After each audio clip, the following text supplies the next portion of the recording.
पहले जब बेटियां विदा होती थी तो माँ बाप की आंखें नम होती थी, लेकिन अब बेटों को सौंपते वक्त भी उनके दिल दहलने लगे हैं।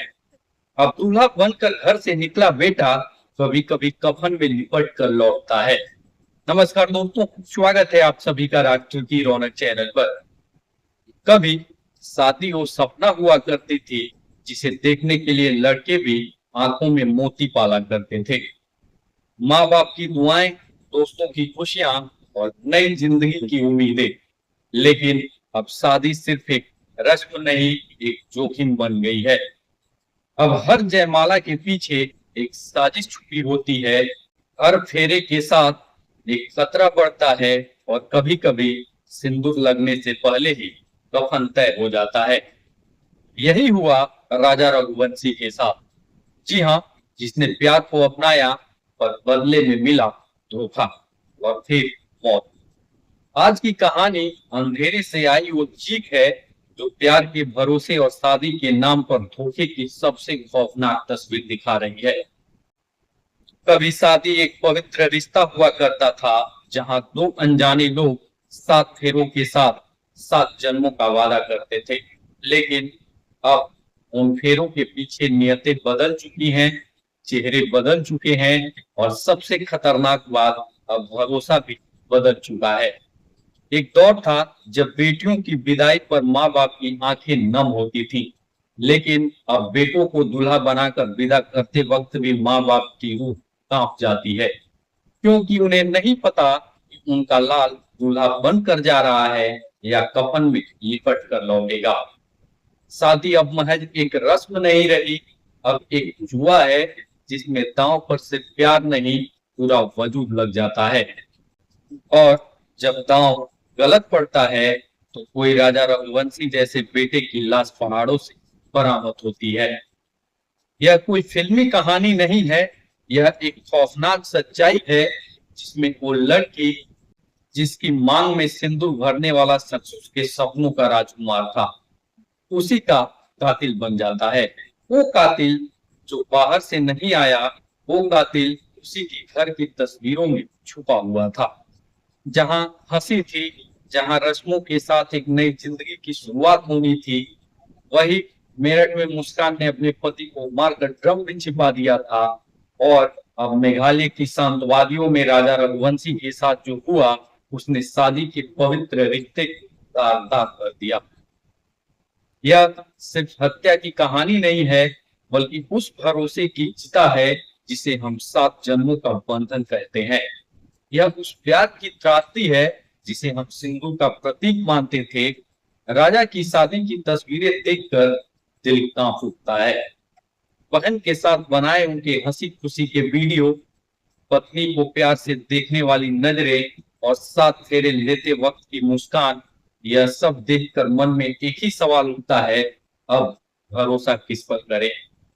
क्या शादी जो कभी 7 जन्मों का वादा थी, अब एक खतरनाक जुआ बन चुकी है? अगर किस्मत साथ दे आपको प्यार मिलता है, और अगर किस्मत राजा रघुवंशी जैसी हो तो आपकी जिंदगी खबरों की सुर्खियों में बदल जाती है। यह कहानी सिर्फ राजा की नहीं, बल्कि हर उस परिवार की है जो शादी के नाम पर अपने बेटे को सौंपता है। सवाल यह है कि क्या प्यार इतना अंधा हो सकता है कि अब खून का रंग ले ले? क्या प्यार इतना बेशर्म हो सकता है कि वह 7 फेरों को 7 दिनों में तोड़ दे? मुस्कान हो या सोनम, इन दोनों की कहानियां एक ही सवाल छोड़ती हैं, प्यार क्या है? अगर आप इनके पतियों और उनके प्रेमियों की तुलना करें तो हैरानी होती है। एक तरफ सलीकेदार, पढ़े लिखे, कमाऊ पति जिनके चेहरों में गरिमा थी, जिनके परिवार में सम्मान था, दूसरी तरफ उनके जो प्रेमी बेरोजगार, लापरवाह और बदनाम। फिर भी इन महिलाओं ने अपने पतियों को छोड़कर ऐसे लोगों को चुना और उनकी हत्या कर दी। यह प्यार नहीं, बल्कि एक बीमारी है। यह वह विकृति है जो शादी जैसे पवित्र रिश्ते को कलंकित करती है। इनके पतियों के पास सब कुछ था, अच्छा परिवार, अच्छी नौकरी और भविष्य की उम्मीदें। फिर भी उनकी पत्नियों ने उन्हें धोखा दिया। यह समझ से परे है कि आखिर ऐसी क्या मजबूरी थी, क्या प्यार इतना कमजोर होता है कि वो हत्या का बहाना बन जाए। 11 मई 2025 को इंदौर में राजा रघुवंशी ने अपनी दुल्हन सोनम के साथ साथ फेरे लिए। ढोल नगाड़ों के बीच सपनों की चमक उनकी आंखों में थी। राजा मुस्कुरा रहा था, मेहमानों के बीच अपनी पत्नी को प्यार से देख रहा था। लेकिन किसे पता था कि यह 7 फेरे प्यार के नहीं बल्कि मौत के थे।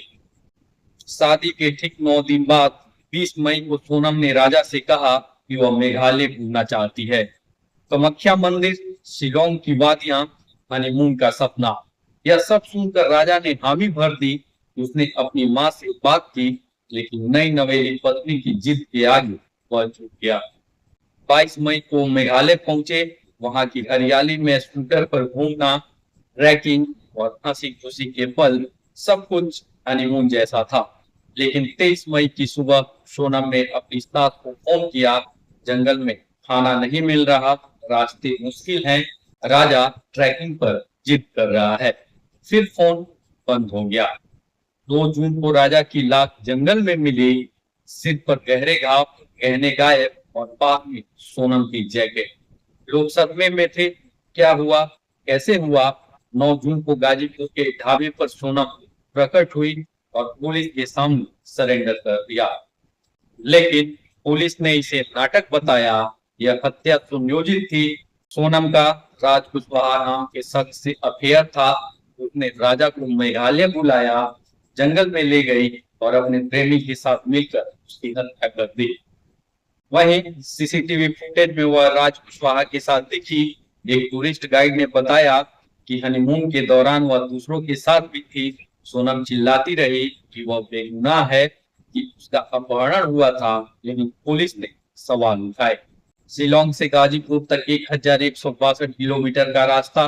तुम्हें कोई थाना नहीं मिला, तुम्हारे शरीर पर एक खरोच नहीं आई, लेकिन राजा की लाश चाकुओं से छलनी थी। तुम्हारे गहने कहाँ गए, और अगर तुम बेगुनाह थी तो अपराधियों के पकड़े जाने के बाद भी क्यों सामने आई। वहीं राजा की माँ का रो रो कर बुरा हाल है। वह कहती हैं, मेरे बेटे ने उस पर भरोसा किया और वह उसे कफन में लपेट कर ले आई। राजा का भाई कहता है, हमने अपने भाई को हनीमून पर नहीं बल्कि मौत के सफर पर भेजा। उनकी शादी का वीडियो आज भी डराता है। राजा की मुस्कान, उसका प्यार, उसकी खुशी, यह सब एक भयानक सच बन गया। लोग अब शादी से डरने लगे हैं। अगर सोनम को यह शादी नहीं चाहिए थी तो वह मना कर सकती थी, वह तलाक ले सकती थी, बगावत कर सकती थी। लेकिन 9 दिन में अपने पति की हत्या, यह किस तरह का प्यार है, यह किस तरह का रिश्ता है। यह सिर्फ राजा की कहानी नहीं है। मेरठ में मुस्कान ने अपने पति को मारकर ड्रम में छिपाया। वह पति रात को परिवार के साथ हंसता गाता था और अगली सुबह उसकी लाश ड्रम में थी। ये घटनाएं अपवाद नहीं बल्कि समाज की बदलती मानसिकता का आलम है। क्या शादी अब सिर्फ रस्म रह गई है? क्या प्यार अब बारूद बन गया है? क्या अब शादी से पहले कुंडली के साथ साथ क्रिमिनल रिकॉर्ड भी चेक करना पड़ेगा? समाज का दबाव, लोग क्या कहेंगे की सोच और परिवार की मजबूरियां, क्या ये सब जिंदगियां छीन रहे हैं? सोनम की शादी जबरदस्ती हुई थी या नहीं, यह सवाल गौण है। लेकिन उसने जो रास्ता चुना, धोखे का, साजिश का, खून का, वह किसी भी मजबूरी का जवाब नहीं हो सकता। अगर उसे अपनी पसंद की आजादी चाहिए थी तो वह खुलकर बोल सकती थी। लेकिन एक माँ का बेटा, एक बहन का भाई, एक परिवार का सहारा छीन लेना, यह कहाँ तक इंसाफ है। आज बेटियों के साथ साथ बेटों के लिए भी माँ बाप को डर लगने लगा है। क्या अब बेटों को भी शादी से पहले चरित्र जांचना होगा? क्या सिंदूर की जगह अब एफआईआर ले लेगी? राजा रघुवंशी अब इस दुनिया में नहीं है। उसकी मौत हर उस माँ बाप के लिए डर बन गई है जो अपने बेटे की शादी करते हैं। शादी जो एक नई शुरुआत मानी जाती थी, अब कई बार मौत का रास्ता बन रही है। राजा प्यार की तलाश में मेघालय गया था और कफन में लिपट कर लौटा। उसकी आत्मा शायद यही पूछ रही होगी, मेरी गलती क्या थी? मैंने तो अपनी पत्नी की हर चीज मानी, अपने परिवार की बात सुनी और प्यार को जिया, लेकिन जवाब में सिर्फ सन्नाटा है। यह सन्नाटा अब समाज तोड़ना होगा। हमें यह समझना होगा कि शादी 7 जन्मों का वादा है, न कि 7 दिन की साजिश। हमें यह समझना होगा कि प्यार अंधा हो सकता है, लेकिन उसे खूनी नहीं होना चाहिए। हमें यह समझना होगा कि माँ बाप का दबाव, समाज की सोच और रिश्तों की मजबूरी जिंदगियां नहीं छीन सकती। अगर हम इस सन्नाटे को नहीं तोड़ेंगे तो न जाने कितने राजा और कितने परिवार भूखे की आग में जलते रहेंगे। अब शादी से पहले कुंडली नहीं, किरदार जांचना होगा। अब लड़कों को भी अलर्ट किया जाना चाहिए। सिर्फ दहेज का डर नहीं, जान का भी डर हो सकता है। अब सिर्फ बेटियां ही खतरे में नहीं, बेटे भी खतरे में हैं। अब माँ बेटी की विदाई के साथ साथ बेटे की बारात पर भी डर लगने लगा है। कहीं उनकी परवरिश की उम्मीदें, उनका खून एक ऐसी बहू के हाथों मातम में न बदल जाए जो शादी को सिर्फ एक सीढ़ी मानती है और पति को एक मोहरा। यह कहानी राजा की नहीं, हर उस बेटे की है जो अपने माँ बाप की खुशी के लिए शादी करता है, जो एक जीवन साथी के ख्वाब भूलता है लेकिन बदले में उसे कब्र मिलती है। यह कहानी सोनम की नहीं, उस सोच की है जो अपने फैसलों की आजादी में खून का लाइसेंस समझ बैठी है। यह कहानी सिर्फ हत्या की नहीं, उस सामाजिक बीमारी की है जिसमें रिश्ते अब इमोशन नहीं, चालाकी से चल रहे हैं। राजा रघुवंशी चला गया, लेकिन जाते जाते वो एक आईना छोड़ गया जिसमें हर बेटा, हर माँ बाप अब शक की नजर से देख रहे हैं अपने ही रिश्तों को। अब शादी एक खुशी नहीं है, पड़ताल है। अब प्यार एक भावना नहीं, एक जांच का विषय है। और अब दूल्हा बनना राजा बनने जैसा नहीं, बल्कि शिकार बनने जैसा हो गया है।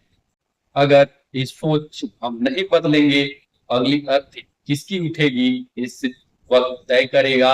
यह कहानी सिर्फ हत्या की नहीं, बल्कि रूसे की हत्या की है जिसे हम शादी कहते हैं। सवाल यह है, क्या हम अब भी शादी को प्यार का बंधन कह सकते हैं, या यह अब एक खतरनाक जुआ बन चुका है? क्या प्यार प्रेम नहीं, प्लान किया गया अपराध है? क्या अब माँ बाप को बेटे को भी यह सिखाना पड़ेगा कि प्यार के नाम पर जान न गंवा देना? यह सवाल सिर्फ सवाल नहीं है, यह चेतावनी है। और इनका जवाब अगर समाज ने नहीं दिया, अगला राजा कौन होगा ये कोई नहीं जानता। अगर आपको लगता है कि अब शादी से पहले सिर्फ मंडप नहीं, मिजाज भी परखना जरूरी है, तो इस वीडियो को जरूर शेयर कीजिए। और हाँ, अगर आपको ये भी लगता है कि प्यार अब अंधा ही नहीं, खतरनाक भी हो सकता है, तो कमेंट्स में सच लिखिए। और हाँ, अगर आप भी चाहते हैं कि राजा जैसी किसी और की किस्मत ना बने खबर की सुर्खी, तो इस सच्चाई हर कोने तक पहुंचाइए, क्योंकि आज अगर आप चुप रहे, कल शिकार कोई अपना हो सकता है। फिलहाल के लिए इस वीडियो में इतना ही। अगर वीडियो पसंद आया हो तो वीडियो को लाइक करें, शेयर करें और साथ ही राष्ट्र की रौनक चैनल सब्सक्राइब करना ना भूलें। मिलते हैं अगले वीडियो में, तब तक के लिए धन्यवाद। जय हिंद, जय भारत।